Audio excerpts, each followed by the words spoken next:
السلام علیکم ورحمت الله وبرکاتو. دوستانو زه تاسو ورور تاسو مرګره تاسو خادم عمر خان.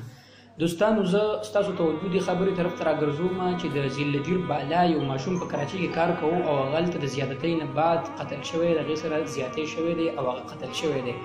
کله چې هغه د پیښور په ایرپورټ باندې کوشو ډاکټران دغه پوسټ مارټم وکړ، د پوسټ مارټم ریپورت نتیجه دا راووته چې هغه سره زیاتې شوی دی او د زیاتې نه بعد هغه قتل شوی دی او تشدد په شوی دی. زه د خپل زمونږ د علاقې چې کوم ایمنګان دي د بالا هغه ته زه د شرم او دغه مقام دی د هغه لپاره چې دغه د علاقې او ماشوم د 15 کالو ماشوم چې دغه د سکول وخت دی هغه غریبۍ د لاس حالت تل خپل مور پلار او خپل رومو بایګانو لاغه د رزق حلال ګټل هغه سره تشدد شوی دی، دغه سره زیاتې شوی دی.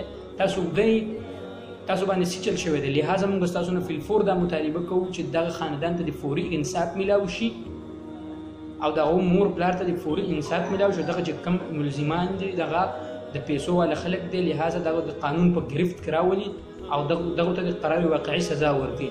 نور مرګور تاسو ویډیو ګورئ په خپل تاسو د تصویران تاسو ګورئ تاسو ته پته ولګي چې ماشوم باندې څومره زیاتې او ظلم شوی دی.